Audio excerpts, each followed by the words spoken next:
السلام عليكم. عليكم السلام ورحمة الله وحياكم الله بجيتكم لا هنا لا عندنا. واحنا والله قفل غنم يعني مجاهدة مكافحة لحيث وهن مصدر رزقنا والماء عندنا مشتح.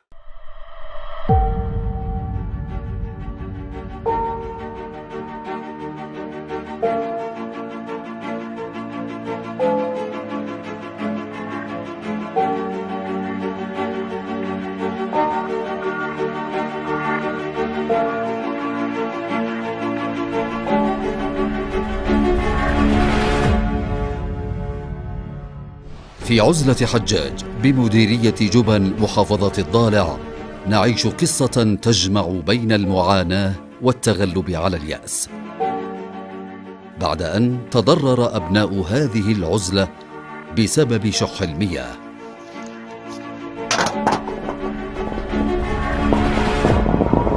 أصحاب المنطقة هذا عانوا من شحة المياه وعدم توفرها في المنطقة بشكل عام.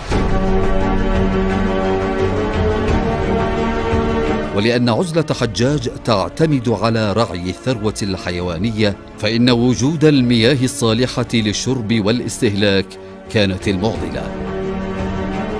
عندنا بير من هنا إلى داخل يعني من ويق البلس إلى نجد بحضان يمكن 80 بير كلها طلعت مالحة.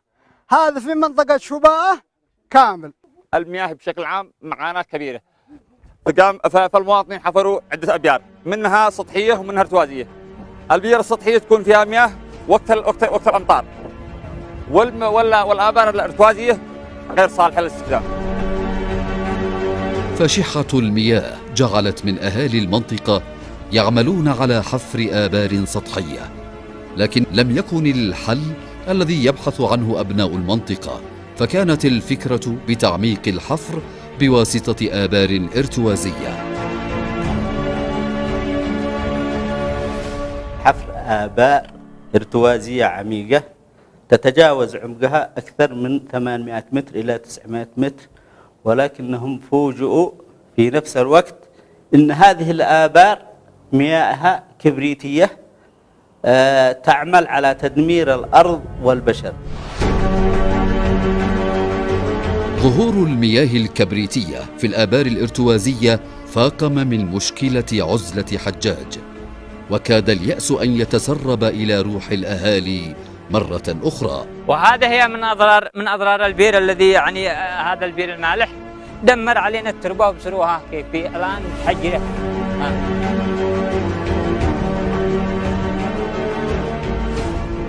في هذه المنطقة الجبلية كم تحتاج من الماء يوميا لسقي هذه الأغنام؟ والله نحن نحتاج ماء كثير، نشرب بالنهار وبالعشي لازم ماء. 300 لتر 400 لتر. ايوه يعني يشتين ماء كثير حتى ولو الجو بارد الغنم لا ماشي ماء، حيث ما يوجد الماء يعني تروح.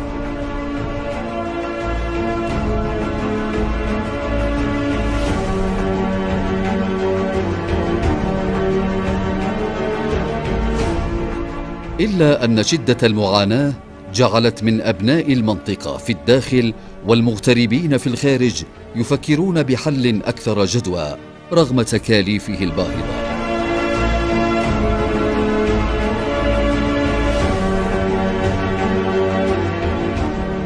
قاموا بتفكير عمل سد. هذا السد يعمل على حجز المياه لتغذية الآبار ومن ثم استغلالها في وقت الشدة. يعني يضررها القصوى أيام السد هذا تستفيد منها الناس، الزراعة والشرب يعني وشرب الأغنام والأبقار والجمال وكل يعني الناس بيستفيدوا فائدة كبيرة. هنا في العرض، في اللحيان، في ضيق البلس، في المعرب، في يعني شارع السويس، في القديرة، في كل ما في أماكن كثيرة. خير السد هذا بيصل حتى لا شباعة وبيصل يعني لا أماكن ما حد نوصل لها. السد هذا سيلبي حاجات كثير من الناس، سيقضي على البطالة، وايضا السد هذا سيقضي ايضا في الزمان الاول وقبل السنين الماضيه كنا نحفر الابار وتطلع مالح كلها، فماش فايد حتى عطلت علينا المحاصيل الزراعيه والجرب خربت. فهذا السد سيلبي حاجه الناس جميعا، وهذه هي الصدقه الجاريه الذي كما قال النبي صلى الله عليه وسلم: ما افضل الصدقات يا رسول الله؟ قال سقي الماء. سقي الماء. فهذا المشروع الذي الكثير منهم من تبرع فيه فهو صدقة جارية لولد الولد وأيضا لوالديهم وجزاهم الله خير.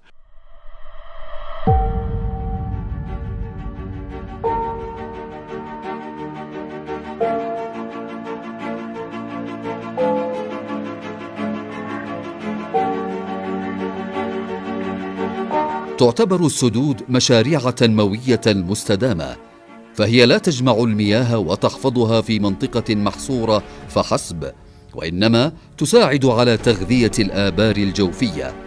ولذلك جاءت فكرة سد حجاج الخيري الذي قام على دراسات قام بها الفريق الهندسي كحل للمشكلة.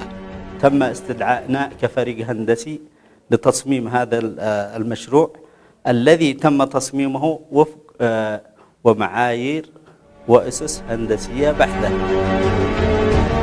السد يقوم بالمواصفات الآتية: عرض القاعدة للسد 11 متر، وعرض المفيض 16 متر، وهنالك حوض تهدئة بحيث كانت الرسوبيات عندنا مرتفعة، كانت بمقدار 5 متر من قاع الوادي، وتم إزالة جزء كبير من الرسوبيات المتواجدة على بحيرة السد وعلى امتدادها، بحيث كانت السعة التخزيني في قبل التصفية ما يقارب 150 ألف متر مكعب، وبعد التصفية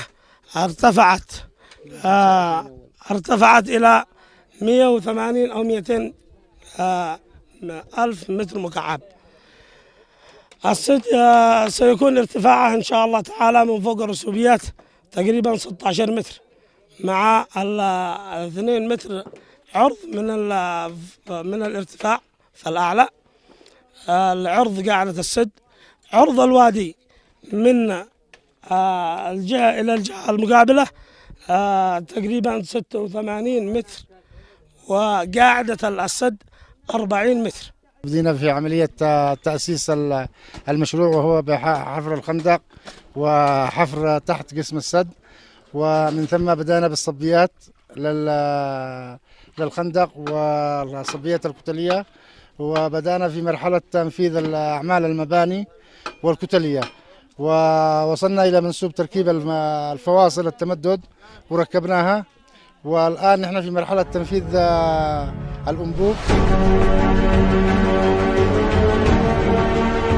وأمام تكاليف البناء الباهظة كانت المبادرات المجتمعية ضرورة تدل على تماسك المجتمع وعطائهم من أجل تنمية مناطقهم وقراهم بجهود ذاتية تعتمد على أبناء المنطقة وإسهام المغتربين بدور رئيسي في هذه التنمية.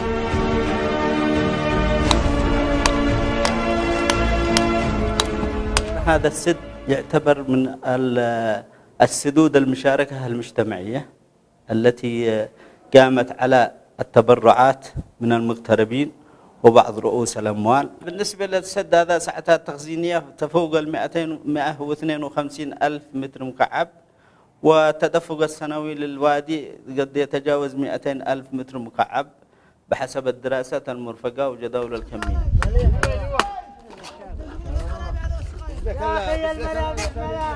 مقارنة بالتكلفة التي تم إنشاء السد عليها وكمية المياه المحتجزة خلف السد، فإن المشروع مجدي اقتصاديا وسيغذي مناطق كثيرة وأماكن كثيرة في بهذا المشروع. شكلت مبادرة أبناء عزلة حجاج مثالا تنمويا إنسانيا قائما على التعاون والتكافل ورد الجميل للمناطق التي هجروها بحثا عن طلب العيش، فعادوا إليها بالخيرات والإنقاذ لأهاليهم الذين لم يستطيعوا مغادرة المنطقة. دفعنا 3 مستخلصات، المستخلص الأول والمستخلص الثاني والمستخلص الثالث بدون ما يعادل 100,000 دولار تقريبا. وبالفعل فقد أدت تلك المبادرات إلى دوران عجلة بناء السد، ومع كل يوم يمر تزداد وتيرة البناء حتى أصبح السد مشروعا قائما في مراحل تشييده. نسبة الإنجاز الآن توصلت إلى 35% من الأعمال التي تم تنفيذها والتي تم رفعها الآن. لكن العوائق لم تنتهي، فتلك المبادرة المجتمعية استنزفت كل ما جمعه الأهالي من تمويل، وأصبح المشروع بحاجة لمن يساهم مع أبناء عزلة حجاج ومديرية جبن في استكمال بنائه. فوجئنا بأن السد فتحة الوادي كبيرة جدا، كانت تكلفته فوق 230 مليون تقريبا. من هذه الصعوبات انهم عندما كنا نرفع المستخلص كان يتم نشوف منهم الرد انهم كانوا يقولوا عادوا في طور تجميع الفلوس، لاني عباره عن تبرعات من قبل اللي هم المغتربين في الخارج، وكل ما نطلب المستخلص نرفعه مثلا في اليوم الفلاني، ونجلس مثلا ما كانش يتم صرفه بسبب انهم عادم بيتم تجميع المستخلصات ويتم صرفه بعد 25 يوم الى شهر بيتم صرف حقوقنا، ولا يقول لك سوف يتم تقسيط لك المبلغ على تقسيط لا ما يجمع لك الفلوس. وصلتنا الى الصندوق 103 مليون و856 الف، وهذا ما وصل الى الصندوق من المتصدقين جزاهم الله خير، وباقي عندهم 37 مليون و550 الف، فنرجو منهم تسديدها علشان نسلم المستخلص للمقاول. وها هم أبناء المديرية يناشدون تعاون المغتربين وأهل الخير والمنظمات، ولا شك أن توفر دعم الجهات المختصة سيكون له دوره الإيجابي لإكمال المشروع الذي أصبح في حاجة ملحة لتعاون تلك الجهات. الآن نحن باحتياج لتغطية أو استكمال السد، نحتاج أقل ما يمكن 200 ألف دولار. نرجو من الله ثم من الداعمين أيضا من أبناء حجاج أو من المنظمات الإنسانية أو من الناس الذين يريدون فعل الخير، بمعنى إن أفضل الصدقات هي سقي الماء.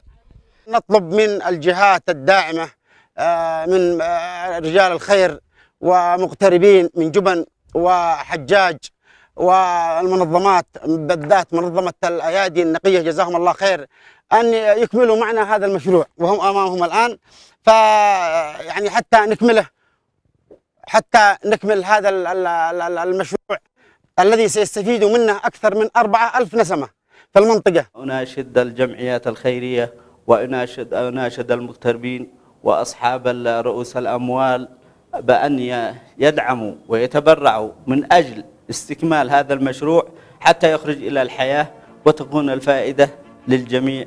وكما كانت البداية رائدة بالجهود المجتمعية الذاتية لأبناء المنطقة، فإن إسهام المغتربين والمؤسسات الخيرية والتجارية الوطنية سيكون المعول عليه في استكمال هذا المشروع الحيوي والزراعي الذي بدأه أبناء عزلة حجاج في مديرية جبن بمحافظة الضالع، عملا بقوله تعالى: وأن ليس للإنسان إلا ما سعى وأن سعيه سوف يرى ثم يجزاه الجزاء الأوفى. صدق الله العظيم.